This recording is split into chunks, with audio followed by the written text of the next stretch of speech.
Panama কাণ্ডের ৯ বছরে বিভিন্ন দেশ অর্থ ফেরালেও অজানা কারণে হিমাগারে বাংলাদেশ। রাজনৈতিক টার্গেটে ব্যবহৃত হয়েছে আইন, প্রশ্নবিদ্ধ তদন্তকারী প্রতিষ্ঠানগুলো, বলছে টিআইবি। এমপি কোটায় আনা ৩০টি পাজেরোর প্রতিটির মূল্য ১২ কোটি টাকা হলেও নিলামে ওঠে সর্বোচ্চ ৩ কোটি। পরিবহন অধিদপ্তরে হস্তান্তরে কাস্টমস হাউসের চিঠি, অসন্তুষ্ট বিডাররা। খুলনার জাহাজ নির্মাণ শিল্পে ধস, ৫ বছরে মেরামত নেমেছে অর্ধেকের নিচে। লোকসানের মুখে বন্ধ অনেক প্রতিষ্ঠান, মোংলা কেন্দ্রিক আমদানি কমে যাওয়ার কারণ। এক সাগরে দুই নিয়ম, বাংলাদেশে নিষেধাজ্ঞা চললেও দেদারসে মাছ ধরছে ভারতীয়রা। কর্মহীন দেশের জেলেরা, সরকারি খাদ্য সহায়তা না পাওয়ার অভিযোগ। এবং দেশের বাজারে লাগামহীন স্বর্ণের দাম ৮ দিনে ভরিতে বেড়েছে প্রায় ১৪,০০০ টাকা। ২২ ক্যারেট ভরির ঠেকেছে ২,০৯,০০০-এ। পিওর গোল্ডের দাম বৃদ্ধির কারণ, বলছে বাজুস।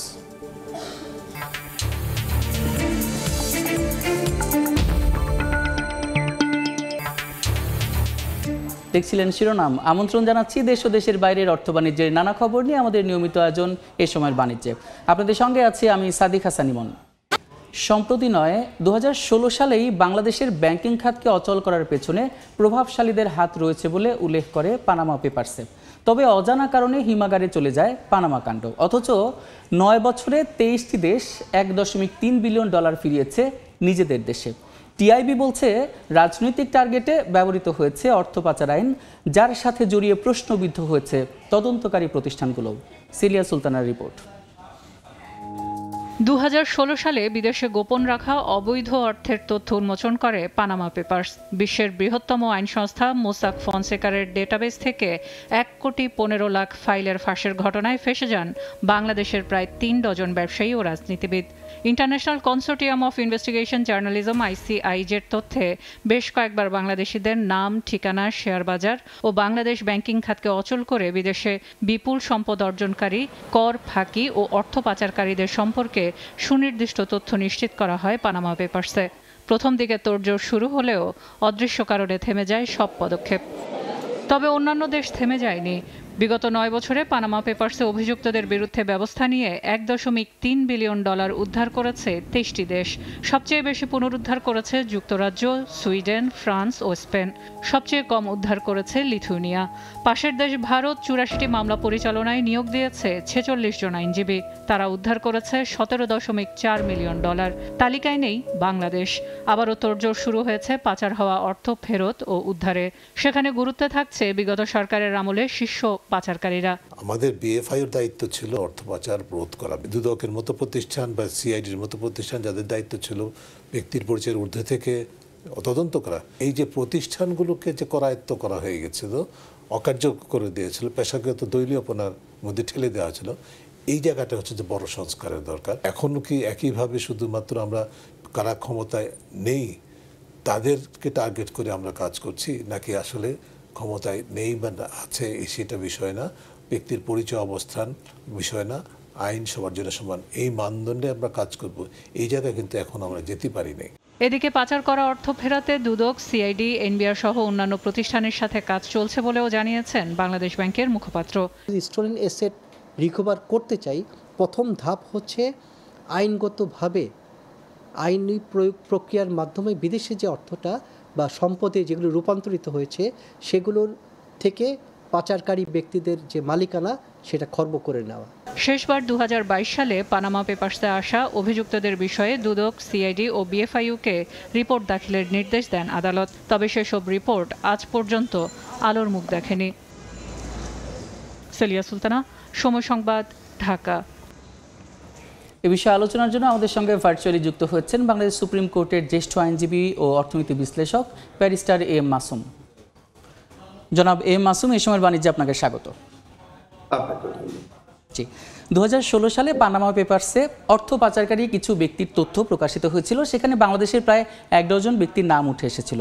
২০১৬ সালের পরে কিন্তু তোড়জোড় বেশ ভালোই ছিল, কিন্তু এখন এসে অন্যান্য দেশ যখন চেষ্টা চালিয়েই যাচ্ছে বা অর্থ উদ্ধার করেছে, বাংলাদেশ তখন হিমাগারে চলে গিয়েছে কিনা আর এখন তোড়জোড় কতটা চলছে আর কতগুলোই বা উদ্ধার হলো? ধন্যবাদ আপনাকে। আসলে এখানে কিন্তু দুটো পার্ট। একটা পার্ট হলো যে বাংলাদেশ থেকে টাকাটা পাচার হচ্ছে, আর একটা পার্ট হলো বাংলাদেশ থেকে যেটা পাচার হয়েছে সেটা রিটার্ন হলো। এখন আমরা যেটা দেখেছি ভেরি একেবারে শর্ট করে যদি আমি বলি, যে পানামা এবং প্যারাডাইস পেপারে যে নাম আসছিল প্রায় 69 ইন্ডিভিজুয়াল এবং কোম্পানি, এবং এইটা দেখা যাচ্ছে যে আমরা 2022-তে এবং এর পরে কিন্তু হাইকোর্ট কিন্তু এটাকে একটা রিট ফাইল হয়েছিল এবং সেখানে ইচ মান্থ একটা কিন্তু রিপোর্ট দিতে বলেছিল দুদক এবং সিআইডি, এবং এইটার আর আমরা কিন্তু ফলপ্রসূ তেমন একটা রেজাল্ট বা কন্টিনিউশন আর আমরা দেখিনি। এখন আপনি যেটা বলছেন যে অলরেডি অনেকগুলি কান্ট্রি, যেমন 23টা কান্ট্রি বোধহয় আপনার রিপোর্ট থেকে আমি দেখলাম যে $1.3 বিলিয়ন যেটা তারা রিকভার করেছে, এবং সেটা রিকভার করেছে বিকজ এই দেশগুলিতে এই মানি লন্ডারিংটা তারা ইন্ডিভিজুয়াল ইস্যুতেই প্রত্যেকটা কেস টু কেস বেসিস তারা হ্যান্ডেল করে, এবং সেখানে যেমন আমাদের ইকোসিস্টেমটাই টোটালি যদি আপনি কনসিডার করেন, যেখানে ধরেন প্রত্যেকটা রেগুলেটরি বডি, যদি বাংলাদেশ ব্যাংক, বিএফআইইউ, আপনি সিআইডি বা দুদক অথবা ধরেন এনবিআর, প্রত্যেকটা জায়গাতেই দেখা যায় যদি এই গভর্নমেন্ট থাকে তাহলে এই গভর্নমেন্টের পরবর্তীতে যারা আসে তাদের এগেনস্টে কমপ্লিটলি আগের যারা তাদের মানি লন্ডারিং কেস বা দুদকের কেস থাকে। এই যে ইকোসিস্টেমটাই প্রপারলি ফাংশনিং হচ্ছে না, এবং আমার কাছে মনে হচ্ছে যে টোটাল ইকোসিস্টেমটাই আপনার করাপশনের সাথে ইনভলভ, এবং যারা স্টেক হোল্ডার্স এদেরকে আপনার সেই জায়গা থেকে রিটার্ন আনতে হবে। এখন যদি আপনি ইভেন ইন্ডিয়াতেও আপনি দেখেছেন যে একটা হিউজ অ্যামাউন্ট অফ মানি এই 9 ইয়ার্সে তারা রিটার্ন আনতে পেরেছে, কিন্তু আমাদের যখন আপনি যদি রিটার্ন আনতে চান তাহলে আমাদের যেই আসল যে কাজগুলি করতে হয়, যেটা আমাদের mutual legal assistance in criminal matters 2012 আইন এবং এটার যে রুলস 2013, এই যে আপনাকে রিকোয়েস্ট পাঠানো যে স্পেসিফিক দেশগুলিতে যেখানে আপনার অ্যাসেট আছে বা যেখানে মানি লন্ডারিং হয়েছে, আপনি যদি দেখেন 2024-এ 23-এ আমরা দেখলাম সুইস ব্যাংকে আমাদের অনলি 18 মিলিয়ন সুইস ফ্রাঙ্কস আছে, কিন্তু সেটা 24-এর পরে যে জানুয়ারির পর থেকে ইলেকশনের পর থেকে যদি আপনি ধরেন প্রায় 590 মিলিয়ন সুইস ফ্রাঙ্কস জমা হলো, তাহলে যে এই যে টাকাটা, এই টাকাটা তো মেইনলি চলে গিয়েছে আপনার আমাদের ব্যাংকিং চ্যানেল থেকে বা হুন্ডির মাধ্যমে। এটা তো প্রত্যেকটা যারা স্টেক হোল্ডার্স বা রেগুলেটরি বডি ছিল তাদেরকে তো ফাঁকি দিয়ে কোনোভাবেই যাওয়া সম্ভব হয়নি, কিন্তু এই টাকাটা গিয়েছে। কিন্তু এই টাকাটা যখন আপনি আনতে যাবেন, সেই আনতে যাওয়াটাও তো একটা বিশাল প্রসেসের ব্যাপার আছে। যেমন এখানে 12টা আপনার ইন্টারন্যাশনাল ফার্মকে ইনভলভ করেছে বাংলাদেশ ব্যাংক, এবং প্রত্যেকটা কমার্শিয়াল ব্যাংকে বলেছে যে তাদেরকে এনগেজ করার জন্য, কিন্তু এই এনগেজ করলেই তো হবে না, তাদেরকে প্রপার ডকুমেন্ট আপনাকে প্রোভাইড করতে হবে। সাথে সাথে এখানে বাংলাদেশে তো তাদের এগেনস্টে যে কোনো মামলা, যে আপনি বলছেন যে এই মানিটা করাপশন করে আর্ন করা, তাহলে তো আপনার বাংলাদেশে আইদার দুদক হোক, সিআইডি হোক, এনবিআর হোক, যাদের মাধ্যমে মামলা হবে, এবং সেখানে তো কনভিকশন ইনশিওর করতে হবে। আর কনভিকশন ইনশিওর করার আগে আপনি যদি ফ্রিজিং করতে চান ওই প্রপার্টিটা, তাহলে তো স্পেসিফিক অর্ডার, ফ্রিজিং অর্ডার লাগবে, এবং সেখানে এই চেইনটা তো আপনাকে মেনটেন করতে হবে যে বাংলাদেশ থেকে কথার কথা এক্স কান্ট্রিতে গেছে, এক্স কান্ট্রি থেকে ওয়াই কান্ট্রিতে গেছে, ওয়াই কান্ট্রি থেকে জেড কান্ট্রিতে গেছে। এখন টাকাটা বা যেভাবে এটা শেপ করা আছে, যে প্রপার্টি আকারে হোক বা শেয়ার মার্কেটে ইনভেস্টমেন্ট হোক, যেভাবে আছে সেটা তো আপনাকে আইডেন্টিফাই করতে হবে, এবং এই চেইনটাকে স্পেসিফাই করে এটাকে মেনটেন করতে হবে, এবং যেই দেশে গিয়েছে সেই দেশেও তো এটা ফরেন ডাইরেক্ট ইনভেস্টমেন্ট, এবং আপনি টাকা চাইলেই তো তারা দিবেন, এবং সেটা তো আপনাকে প্রমাণ করতে হবে সেখানে। জি, এখানে আপনার কাছে জানা আছে যে কয়েক ডজন ব্যক্তিদের তো শনাক্ত করা হয়েছিল, কিন্তু 9 বছরেও আসলে তাদের কতটুকু কি হলো? আমরা দেখেছি যে এক সরকারের আমলে দেখা যায় যে তাদের বিরোধী যারা রয়েছেন তাদেরকে টার্গেট করে বিচার শুরু হয়, কিন্তু সেই সরকারের আমলেই দেখা যায় যে সেগুলো শেষ হয়ে যায়। কিন্তু এভাবে চলছে, কিন্তু আসলে প্রপার কি উদ্যোগ নিতে হবে মানে এখানে, এ ব্যাপারে আপনার কি বলার আছে? আসলে পুরো ইকোসিস্টেমটাই করা আমার, এবং এখানে আপনি দেখবেন যে প্রত্যেকের এগেইনস্টে আপনি যাদের ধরেন এই রেগুলেটরি বডি বা এই স্টেক হোল্ডার্স যারা আছে তাদের এগেইনস্টে সে চাকরি ছাড়ার সাথে সাথে বা একটি পার্টি যাওয়ার পরে আরেকটা পার্টি আসার সাথে সাথে দেখা যায় তাদের এগেইনস্টে দুদকের এলিগেশন আছে, বিভিন্ন টাইপের এলিগেশন আছে। তাহলে তো এইভাবে তো আপনি একটা দেশের কি বলে এই দুর্নীতি আপনি তো স্টপ করাতে পারবেন না। আপনাকে কেস টু কেস বেসিস এবং প্রপার আসলেই যারা দোষী তাদেরকে দোষী সাব্যস্ত করাতে হবে, এবং সেই দোষী সাব্যস্ত করাতে হলে আপনার এখানে যারা স্টেক হোল্ডার্স আছে, যারা রেগুলেটরি বডি, তাদেরকে তো ক্লিন হতে হবে, এবং তারা যদি ক্লিন হয় এবং যারা আসলেই দোষী তাদের ব্যাপারে যদি প্রপার ইনভেস্টিগেশন করে যদি প্রপারলি কেস ফাইল হয়, এবং সেই কেস যদি জুডিশিয়ারিতে যখনই যাচ্ছে সেখানে যদি অন টাইম সেটা যদি শেষ করা যায়, যেমন ধরেন আমাদের নিচের কোর্টে প্রায় 31 লাখ কেসেস পেন্ডিং, এবং সেই কেসের যে কোনো কেস ফাইল করা হলে যে কোনো অর্ডার এগেইনস্ট আবার হাইকোর্টে চলে আসতেছে, তাহলে যে এই যে দীর্ঘসূত্রিতা সেখানেও তো আপনার কেসগুলি পেন্ডিং হয়ে যাচ্ছে।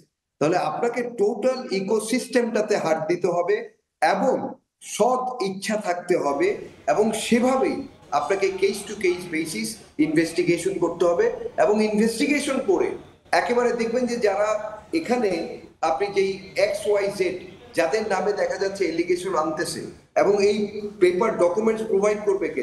ধরেন যদি BFI কথা বলেন আপনি, আমাদের মানি লন্ডারিং অ্যাক্ট 2012 সেকশন 23 এবং 24 যে কোনো সাসপিশিয়াস ট্রানজাকশন বলা আছে যে তারা স্টে করতে পারে বা হল্ট করতে পারে।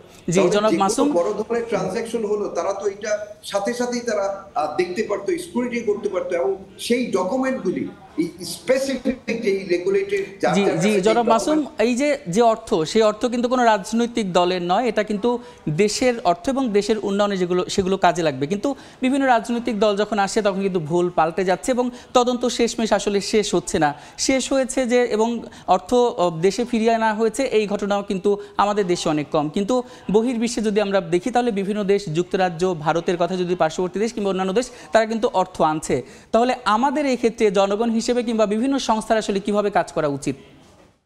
আমাদেরকে একটা কালেকটিভ টিম আকারে, যেটা জয়েন্ট ফোর্স, যেটা বারবার বলছে যে টাস্ক ফোর্স হিসেবে, এবং সেখানে প্রত্যেকের আসলেই যে টাকা রিটার্ন আনা, এই মানি লন্ডারিং টাকাটা রিকভারি করা, এই ইন্টেনশনটা থাকতে হবে। আমরা দেখছি যে যারা এই রিপোর্টগুলি প্রোভাইড করার কথা তারাই সেই রিপোর্টগুলি প্রপারলি দিচ্ছে না, এবং দেখা যাচ্ছে যে যেভাবে ধরেন যার এগেইনস্টে এলিগেশন, সেই যে স্পেসিফিক রিপোর্ট, সেই রিপোর্টগুলি কিন্তু প্রপারলি হয় না, এবং যার এগেইনস্টে মামলা করার কথা সেই মামলাও কিন্তু ঠিকভাবে হয় না, এবং মামলা করে এই যে প্রপার ইনভেস্টিগেশন কোথায়, কথার কথা দুবাইতে প্রপার্টি আছে না লন্ডনে প্রপার্টি আছে না কানাডাতে প্রপার্টি আছে, সেইখানে যে স্পেসিফিক কিভাবে টাকাগুলি গেল এইটাকে যে আইডেন্টিফাই করা এবং এই চেইনটাকে যে ধরা, সেটাও কিন্তু প্রপারলি করা হচ্ছে না।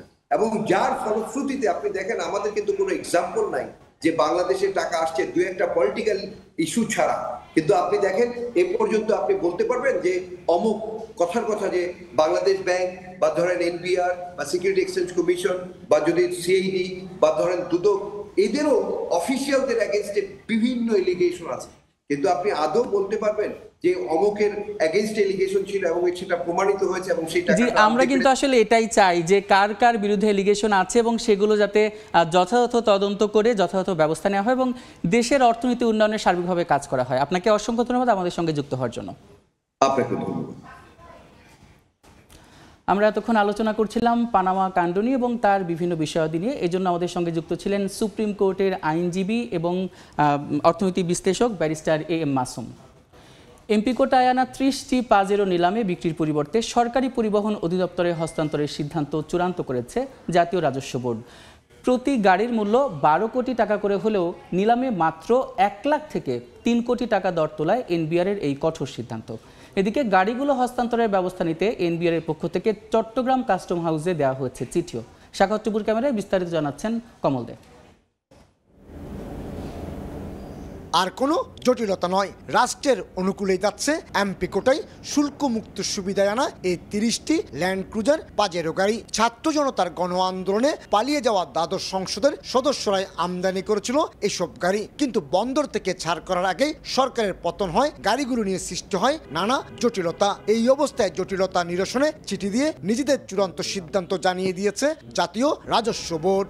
NBR থেকে একটি নির্দেশনা এসেছে শুল্কমুক্ত সুবিধা আমদানি গাড়িগুলো, এগুলো যানবাহন অধিদপ্তরে হস্তান্তর করার বিষয়ে সিদ্ধান্ত হয়েছে। জাপানে প্রস্তুতকৃত 2022 মডেলের এসব গাড়ির প্রতিটির আমদানি মূল্য 1.5 কোটি টাকা হলো 800% শুল্কের কারণে বাংলাদেশে বাজার মূল্য 12 কোটি টাকার বেশি। কিন্তু সংসদ সদস্য হয় শুল্কমুক্ত সুবিধায় গাড়িগুলো আমদানি করা হয়েছিল। নিলামের মাধ্যমে যে টাকাটা আহরণ করতো, ট্যাক্সটা আহরণ করতো, রাজস্ব আহরণ করতো, ওই রাজস্বটা কে দেবে এখন? অবশ্য নিজেদের ব্যবহারের জন্য নিলামের ভিত্তিমূল্য 9 কোটি 60 লাখ টাকায় 5টি গাড়ি কিনতে রাজস্ব বোর্ডের কাছে আগ্রহ দেখিয়েছিল চট্টগ্রাম বন্দর কর্তৃপক্ষ। এতদিন পর্যন্ত গাড়িগুলো ছিল সেটার একটা হিসাব তো আমাদের কাছে আছেই। তো সেই পরিমাণ স্টোর রেন্ট আমরা সেটা নর্মালি অন্যান্য মালামালের ক্ষেত্রে যেভাবে ক্লেম করি সেটা কাস্টমসের সাথে আমরা ক্লেম করব। শুধু যে এমপি কোটার 30টি গাড়ি নিয়ে জটিলতা সৃষ্টি হয়েছিল তা কিন্তু নয়, 20 বছরের বেশি সময় ধরে আটকে আছে আরও অন্তত 300 গাড়ি। ভালো কন্ডিশনে গাড়িগুলো থাকা অবস্থায় নিষ্পত্তি করে ফেলে তাহলে বন্দরের রাজস্ব আয়টা অনেক ভালো পাবে বলে আমি মনে করি। অবশ্য সরকার পতন ঠিক আগ মুহূর্তে অর্থাৎ জুলাই মাসে গাড়ি ছাড় করে নিয়েছিল ক্রিকেটার সাকিব আল হাসান এবং ব্যারিস্টার সুমন সহ অন্তত 7 জন। কমল দে, সময় সংবাদ, চট্টগ্রাম। এবার বন্দর বাণিজ্যের খবর।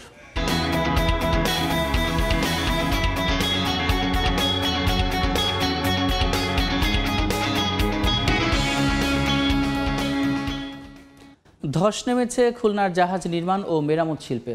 গত 5 বছরে জাহাজ মেরামতের সংখ্যা নেমেছে অর্ধেকের নিচে। লোকসানের মুখে বন্ধ অনেক প্রতিষ্ঠান, কাজ হারিয়ে বেকার হয়ে পড়েছেন অনেক শ্রমিক। সংশ্লিষ্টরা বলছেন মোংলা বন্দর কেন্দ্রিক আমদানি কমে যাওয়ায় অলস পড়ে থাকছে জাহাজগুলো, প্রয়োজন হচ্ছে না মেরামতের। আব্দুল হালিমের ছবিতে আব্দুল্লাহ আল মামুন রুবেলের রিপোর্ট। খুলনা ডকইয়ার্ডে এভাবেই জাহাজ সংস্কারের কাজ করছেন শ্রমিকরা। তবে এমন দৃশ্য এখন হাতে গোনা কিছু ডকইয়ার্ডে সীমিত পরিসরে। জাহাজ, লঞ্চ, কার্গো ও স্টিমার নির্মাণ, মেরামত ও আধুনিকায়নে 1 দশক আগেও খুলনার ডকইয়ার্ডগুলোর যে দাপট ছিল তা এখন মলিন। ভৈরব ও রূপসা নদীর তীরে গড়ে ওঠা অর্ধশতাধিক ডকইয়ার্ডে মেরামতের জন্য আগে যেখানে সারিবদ্ধ জাহাজের দেখা মিলত, এখন তা নেমে এসেছে মাত্র 10 থেকে 12টিতে। কাজ কমে যাওয়ায় কর্মসংস্থান হারিয়ে এই এলাকা ও শিল্প ছেড়ে অন্যত্র চলে গেছেন 5 শতাধিক শ্রমিক। বর্তমানে 30 দিনে আমরা 10 দিন কাজ করি আর 20 দিন ছেলে মেয়ে না খাইয়ে থাই। আগে বাড়িতে ডাকি নিয়ে আসতো, এখন তো কাজ দেয় না। দক্ষিণাঞ্চলে একের পর এক নৌরুট বন্ধ হওয়া আর মোংলা বন্দরে পণ্য আমদানি কমে যাওয়ায় প্রতিনিয়ত কমছে নৌপথে পণ্য পরিবহন। ফলে লোকসানে বন্ধ হচ্ছে জাহাজ কোম্পানি। মাল না টানলে তো জাহাজের মনে করেন যে কস্টিং তো পোষাবে না, মালিকরা সব জাহাজ কেটে ফেলাচ্ছে, মানে টিপ পাচ্ছে না। একই অবস্থা জাহাজ মালিকদেরও। পণ্য পরিবহনের পর জাহাজ মেরামতের খরচ হয় প্রায় অর্ধ কোটি টাকা। পণ্য পরিবহন কমে যাওয়ায় জাহাজ কেটে ফেলা সহ ব্যবসা থেকেই সরে আসছেন অনেকেই। ইম্পোর্ট এক্সপোর্ট হচ্ছে না, তারপর বাইরের শিপমেন্ট হচ্ছে না। জাহাজটাও আমি কেটে ফেলছি, কেটে কুটে আমি বিক্রি করে দিচ্ছি। খাদ্যশস্য সহ সার আমরা জানি মোংলা বন্দরের 40 ভাগের হিস্সা, এই 40 ভাগ হিস্সা যাতে আমরা নিয়মিত পাই। খুলনার রূপসা নদীর তীরে গড়ে ওঠা ডকইয়ার্ডগুলোতে কাজ করেন প্রায় 2000 শ্রমিক। বড় প্রতিষ্ঠানগুলো নানা সীমাবদ্ধতায় টিকে থাকলেও অনেক ছোট প্রতিষ্ঠান এখন দেউলিয়ার পথে। খুলনার জাহাজ শিল্পকে টিকিয়ে রাখতে সরকারের সুদৃষ্টির দাবি করছেন সংশ্লিষ্টরা। আব্দুল্লাহ আল মামুন রুবেল, সময় সংবাদ, খুলনা। পুঁজিবাজারের খবর। সপ্তাহের শেষ কার্যদিবসে সূচকের ওঠানামার মধ্য দিয়ে লেনদেন চলছে ঢাকার প্রধান পুঁজিবাজার ঢাকা স্টক এক্সচেঞ্জে। এই মুহূর্তে নিয়ে যাচ্ছি ডিএসই ওয়েবসাইটে। আমরা দেখেছিলাম যে এই সপ্তাহের 4 দিন যদি পর্যালোচনা করি তাহলে 2 দিন 600 কোটির ওপরে লেনদেন হয়েছে এবং 2 দিন কিন্তু 700 কোটির ওপরে লেনদেন হয়েছে। এবং এই সপ্তাহে শুরু হয়েছিল কিন্তু প্রধান সূচক 5447 পয়েন্ট নিয়ে এবং গতকালকে কিন্তু শেষ হয়েছে 5337 পয়েন্টে গিয়ে ঠেকেছে প্রধান সূচক। আজকে দেখা যাক প্রথম প্রায় 1.5 ঘন্টায় 3টি সূচকের মধ্যে 2টি সূচক ঊর্ধ্বমুখী রয়েছে, একটি সূচক নিম্নমুখী রয়েছে। প্রধান সূচক ডিএসইএক্স সেটি কিন্তু 5345 পয়েন্টে দাঁড়িয়ে আছে, অর্থাৎ গতকালকের চেয়ে কিন্তু এখন পর্যন্ত প্রায় 8 পয়েন্ট বেড়েছে। এবং দেখতে পাচ্ছি যে সরিয়া সূচক সেটি কিন্তু ডিএসইএ সেটি নিম্নমুখী প্রবণতায় রয়েছে, ডিএস30 বাছাইকৃত সূচক সেটি কিন্তু ঊর্ধ্বমুখী প্রবণতায় রয়েছে। ঢাকা পুঁজিবাজারে এখন পর্যন্ত লেনদেন হয়েছে 172 কোটি 50 লক্ষ টাকার বেশি।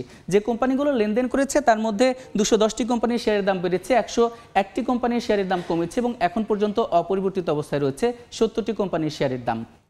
যে কোম্পানিগুলো এখন লেনদেন করছে তার মধ্যে শীর্ষ 20-এ যে কোম্পানিগুলো রয়েছে তার মধ্যে কার অবস্থান কোথায় এবং কতটুকু লেনদেন করলো সেটি আমরা এখন দেখে নেব। প্রথমেই কিন্তু রয়েছে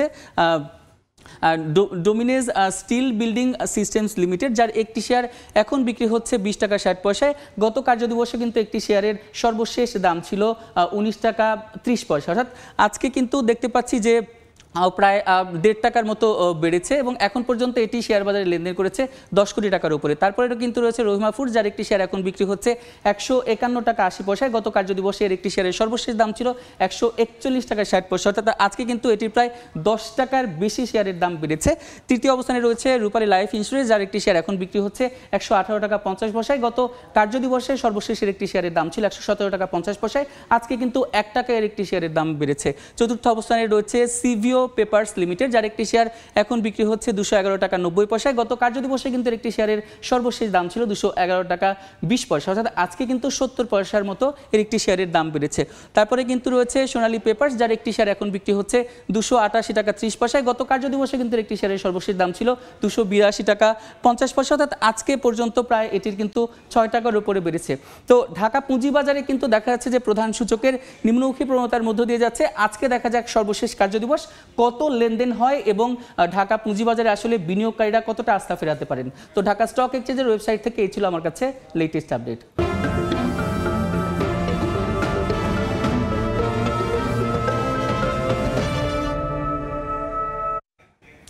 এক সাগরে দুই নিয়ম। বঙ্গোপসাগরে বাংলাদেশের জলসীমায় মাছ শিকারের নিষেধাজ্ঞা থাকলেও নেই প্রতিবেশী দেশের নিষেধাজ্ঞা। ফাঁকা সমুদ্র পেয়ে ভারতীয়রা বাংলাদেশের জলসীমায় ঢুকে অনায়াসে মাছ ধরে নিয়ে যাচ্ছে বলে অভিযোগ বাংলাদেশি জেলেদের। আর সমুদ্রে যেতে না পেরে কর্মহীন হয়ে কষ্টে দিন কাটছে তাদের। সরকারি খাদ্য সহায়তার চালও মিলেনি এখনও। তৌকিব পাদার ছবিতে শিকদার জাবির হোসেনের রিপোর্ট। চলছে ইলিশের প্রধান প্রজনন মৌসুম। ইলিশ রক্ষায় 4 অক্টোবর থেকে 25 অক্টোবর পর্যন্ত নদী ও সাগরে চলছে 22 দিনের নিষেধাজ্ঞা। সরকারি এই কর্মসূচি সফল করতে প্রতিদিন অভিযান চালাচ্ছে নৌপুলিশ, কোস্টগার্ড, নৌবাহিনী ও মৎস্য বিভাগ। এগুলো সব ভারতের ট্রলার। কিন্তু বাংলাদেশের জেলেরা যখন নিষেধ মানছে তখন বঙ্গোপসাগরে দেখা মিলছে ভারতীয় ট্রলারের। ফাঁকা সমুদ্র পেয়ে ভারতীয়রা বাংলাদেশের জলসীমায় ঢুকে অনায়াসে মাছ ধরে নিয়ে যাচ্ছে বলে অভিযোগ জেলেদের। সাগরে হাজার হাজার জাইল্লা মাছ ধরতে আছে, এগুলা ভারতের জাইল্লা। জবাবত দেও আমরা সেটা মানি, আইন মানি, কিন্তু তাদের সাথে মিলিয়ে দেওয়া হোক। এদিকে নিষেধাজ্ঞা শুরু হলেও এখনো খাদ্য সহায়তা পাননি জেলেরা। এ কারণে কর্মহীন হয়ে কষ্টে দিন কাটছে তাদের। বড় একটা ফ্যামিলি আছে, তা তো দৈনিক 1 কেজি করে চালও আমাদের হয় না। চাল বাচ্চা একটু বাড়াই দিতে তাহলে আমাকে জেলেদের জন্য ভালো একটা উপকার হইতো। বিশ্বের মোট ইলিশের প্রায় 86 ভাগই উৎপাদিত হয় বাংলাদেশের জলসীমায়, আর মাত্র 14 ভাগ ভারত ও মিয়ানমারে। যদিও ভারতের পশ্চিমবঙ্গ সরকার 2 থেকে 12 অক্টোবর পর্যন্ত মাত্র 11 দিনের নিষেধাজ্ঞা পালন করে। ফলে এক সমুদ্রে চলছে দুই নিয়ম। গবেষকরা বলছেন ইলিশের উৎপাদন বাড়াতে হলে সাগরে একসঙ্গে সবার নিষেধাজ্ঞা নিশ্চিত করতে হবে। 65 দিনের যে অবরোধটা ছিল এটা ভারতের সাথে সমন্বয় করে আমরা 58 দিন করেছি। এখন এই জায়গাটাতেও এই সমন্বয় দরকার আছে। মৎস্য বিভাগের তথ্য মতে পটুয়াখালীতে নিবন্ধিত জেলের সংখ্যা প্রায় 80,000। এদের মধ্যে সরকারিভাবে খাদ্য সহায়তা বরাদ্দ হয়েছে 69,043 জনের জন্য। শিকদার জাবির হোসেন, সময় সংবাদ, পটুয়াখালী। মা ইলিশ রক্ষায় মোংলার সুন্দরবন সংলগ্ন নদী এবং সমুদ্র উপকূলে অভিযান ও টহল কার্যক্রম চালাচ্ছে কোস্টগার্ড। এই মুহূর্তে পশুর চ্যানেলে আছেন সহকর্মী মাহমুদ হাসান। সরাসরি চলে যাচ্ছি তার কাছে।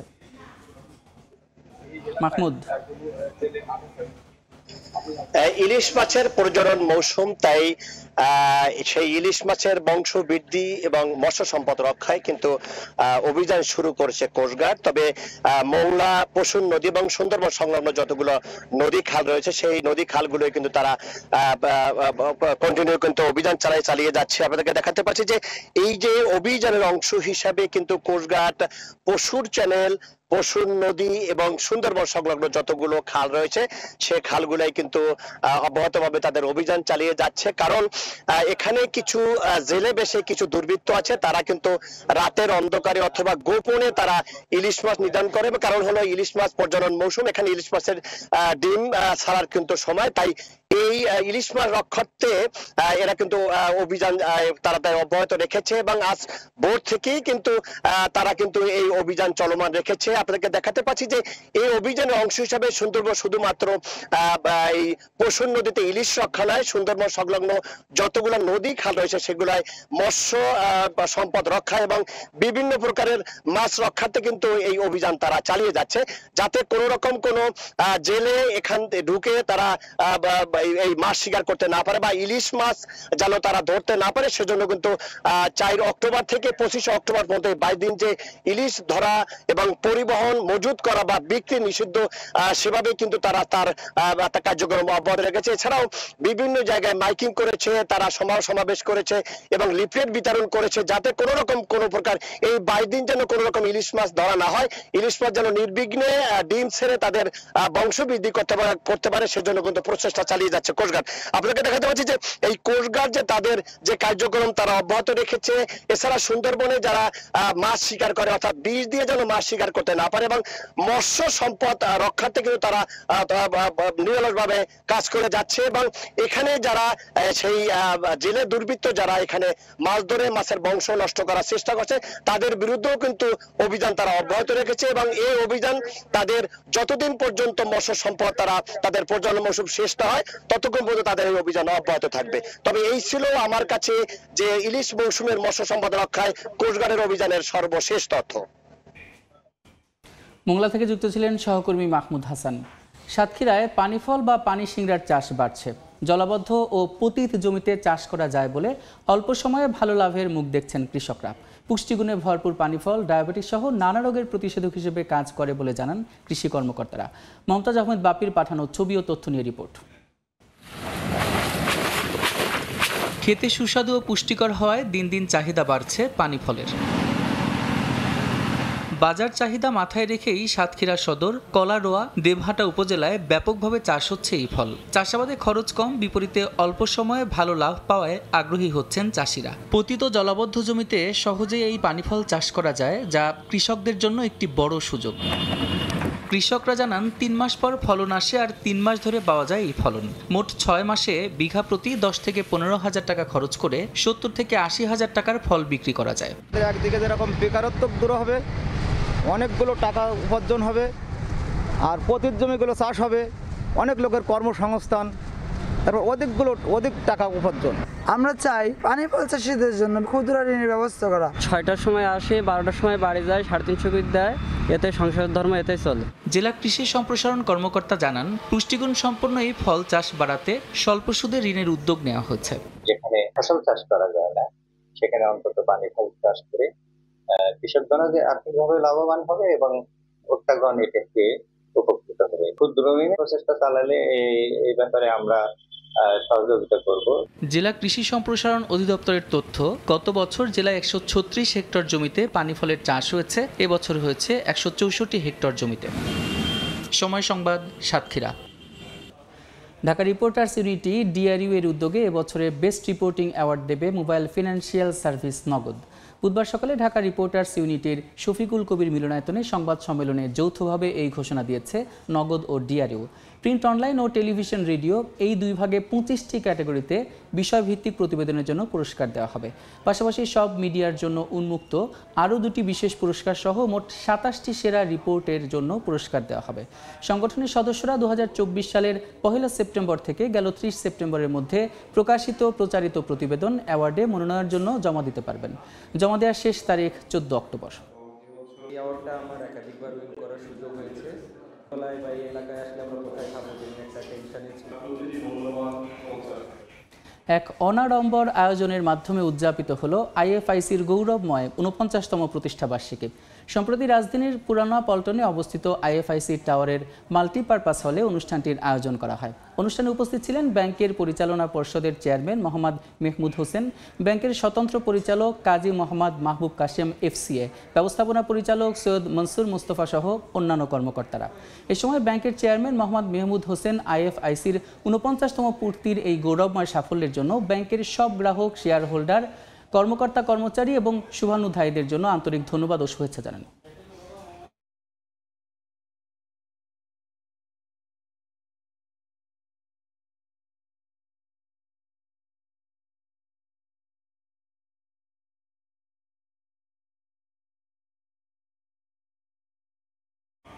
গুলশানে বিএনপির মহাসচিব মির্জা ফখরুল ইসলাম আলমগীরের সঙ্গে সৌজন্য সাক্ষাৎ করছেন ঢাকায় নবনিযুক্ত জার্মানির রাষ্ট্রদূত ডক্টর রুডিগার লোটস। এ বিষয়ে গণমাধ্যমের সঙ্গে কথা বলছেন দলটির স্থায়ী কমিটির সদস্য আমির খসরু মাহমুদ চৌধুরী। সরাসরি যাচ্ছি সেখানে।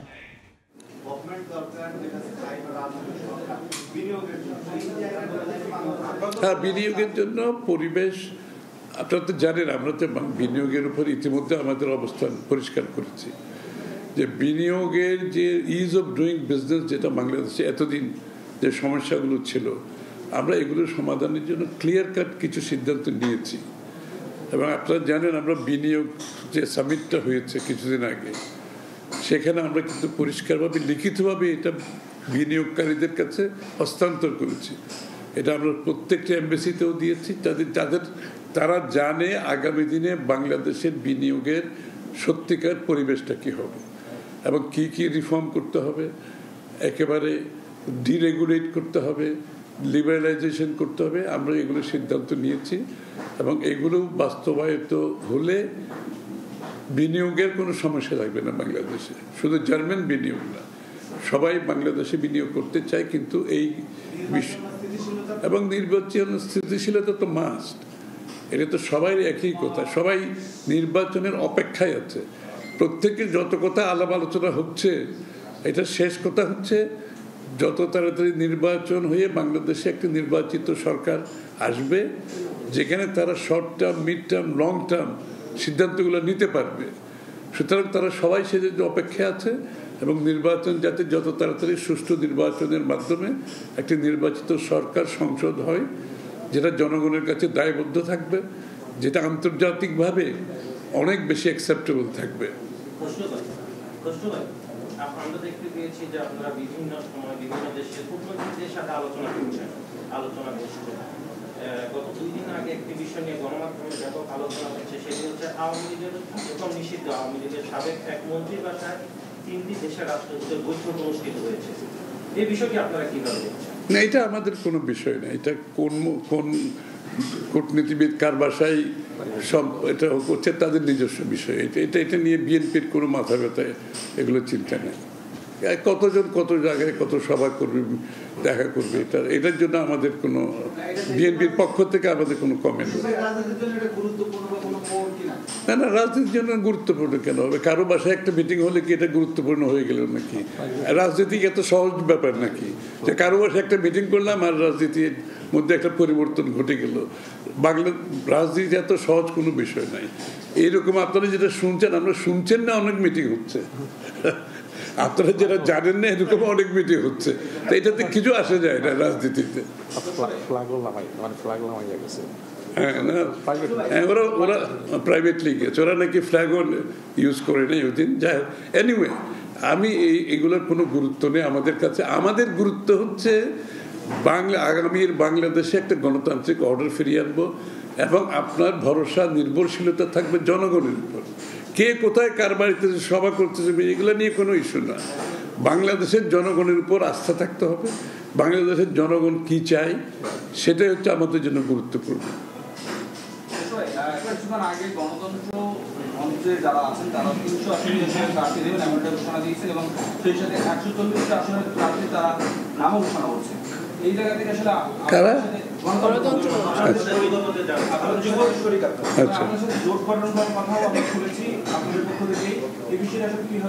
এটা খুব সহজ ব্যাপার তো। এখন কোন দল যদি তারা নিজস্ব ক্যান্ডিডেট দিতে চায়, এটা আমরা এতদিন গণতন্ত্রের কথা বলে আসছি, এখন সবার তো অধিকার আছে, তাই না?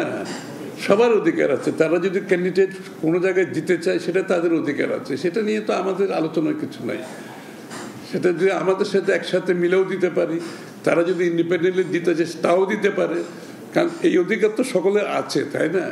আমরা আলোচনার ভিত্তিতেও যদি আমরা মনে করি আমরা জোট হিসেবে কাজ করেছি এতদিন, সেটাও হতে পারে। তার বাইরে যদি তারা ক্যান্ডিডেট দিতে চায়, দিতেই পারে, অসুবিধা নাই তো। আমার মনে হয় আমাদেরকে এই বিষয়টা একটু বোঝা উচিত যে গণতান্ত্রিক আমাদের যে বাধা বিপত্তির মাধ্যমে যে রাজনীতি, এই বাধা বিপত্তির রাজনীতি থেকে বেরিয়ে আসতে হবে। সবাইকে সেই স্বাধীনতা দিতে হবে। প্রত্যেকটি দলের অধিকার আছে। আমরা কোনো কিছু রুল আউট করার অধিকার বিএনপিরও নাই, অন্য কোনো দলেরও নেই। কাউকে রুল আউট করার অধিকার কারণ নেই। সকলের অধিকার আপনাকে সম্মান জানাতে হবে। খসরু ভাই, আপনারা তো নির্বাচনে গতকাল বলছেন নির্বাচনের দায়িত্ব এখনই আসলে এই কমিশনকে বুঝিয়ে দেওয়া উচিত বা নির্বাচনের সঙ্গে দেওয়া উচিত, কিন্তু গতকাল তো আপনার কমিশনের একটা শেষ বৈঠক হয়েছে জুলাই স্বাক্ষরের বিষয়ে, কিন্তু সেখানে তো আসলে রাজনৈতিক দলের মধ্যে একটা মতবিরোধ দেখেই শেষ হলো। জুলাই সনদের বিষয়টাকে নিশ্চিতভাবে আপনারা কোনো অনিশ্চিত দেখছেন কিনা? কোনো অনিশ্চিত না খসরু ভাই, বিষয়টা হচ্ছে গণভোটের বিষয়ে সমস্যা বাস্তবায়নের জন্য গণভোটের বিষয়ে আপনারা বলেছেন যে একই দিনের নির্বাচনের সাথে, আর জামাত এবং এনসিপি বলছে যে নির্বাচনের আগে অর্থাৎ নভেম্বরে গণভোট করতে চায়, সেটা কি সম্ভব কিনা? শোনেন, আমি একটা কথা পরিষ্কারভাবে বলি, আগেও বলেছি বহুবার, যে জায়গাগুলোতে ঐক্যমত হবে সেটা নিয়ে আমরা এগিয়ে যাব। যেখানে ঐক্যমত হবে না, আপনি আগামী নির্বাচনে প্রত্যেকটা দলের অধিকার আছে সেটা জনগণের কাছে নিয়ে যাওয়া, এর বাইরে কোনো আলোচনা নাই। যত ঐক্যমতের শব্দটা কি ব্যবহার কি হয়েছে, ঐক্যমত কমিশন, অর্থাৎ কি যতটুকু ঐক্যমত হবে, যেটা ঐক্যমত হবে না আপনাকে জনগণের কাছে আগামী নির্বাচনে নিয়ে যেতে হবে। কারণ আমাদের কিন্তু বাংলাদেশের জনগণ কোনো দায়িত্ব দেয় নাই যে বাংলাদেশকে আগামী বাংলাদেশ কীরকম হবে, সব দায়িত্ব যে রাজনীতিবিদরা বসে সমাধান করে দেবে, এই দায়িত্ব কোনো দলকে বাংলাদেশের মানুষ দেয় নাই। যেখানে ঐক্যমত হবে অতটুকু ঠিক আছে, না হলে আপনি জনগণের কাছে যান না, আগামী নির্বাচনে আপনার ম্যান্ডেট নিয়ে আসেন, আপনি যাই চান তা নিয়ে আসেন, কোনো অসুবিধা তো নেই। আমি তো বলছি কি সম্ভব না, এটা আলোচনার বিষয় না। আলোচনার বিষয় হচ্ছে যতটুকু ঐক্যমত হবে তার বাইরে যাওয়ার কোনো সুযোগ নাই। নামেই হচ্ছে ঐক্যমত কমিশন, আপনি বুঝতে হবে তো।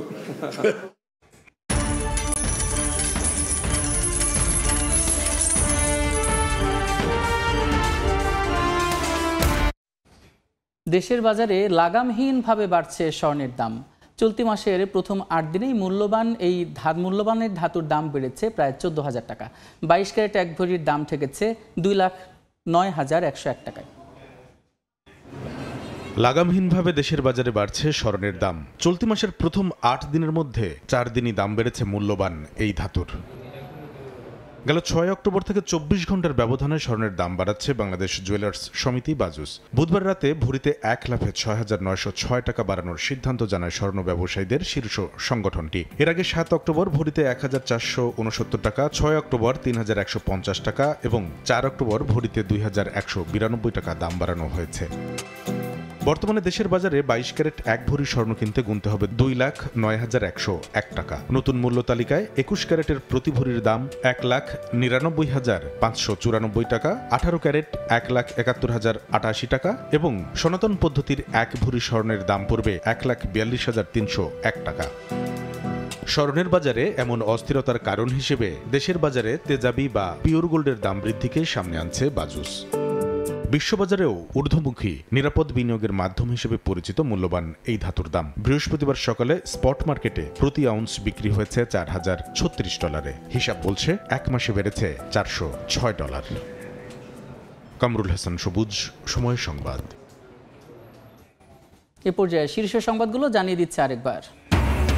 পানামা কাণ্ডের 9 বছরে বিভিন্ন দেশ অর্থ ফেরালেও অজানা কারণে হিমাগারে বাংলাদেশ। রাজনৈতিক টার্গেটে ব্যবহৃত হয়েছে আইন, প্রশ্নবিদ্ধ তদন্তকারী প্রতিষ্ঠানগুলো, বলছে টিআইবি। এমপি কোটায় আনা 30টি পাজেরোর প্রতিটির মূল্য 12 কোটি টাকা হলেও নিলামে ওঠে সর্বোচ্চ 3 কোটি। পরিবহন অধিদপ্তরে হস্তান্তরে কাস্টমস হাউসের চিঠি, অসন্তুষ্ট বিডাররা। এবং দেশের বাজারে লাগামহীন স্বর্ণের দাম 8 দিনে ভরিতে বেড়েছে প্রায় 14,000 টাকা। 22 ক্যারেটের ভরি ঠেকেছে 2,09,000-এ। পিওর গোল্ডের দাম বৃদ্ধি কারণ, বলছে বাজুস। এই ছিল এই সময়ের বাণিজ্যে। সময় সংবাদের সঙ্গে থাকবেন অর্জিতা শেখজি। ধন্যবাদ ইমন। সময় সংবাদ নিয়ে আসছি কিছুক্ষণ পর, সঙ্গে থাকুন সময়।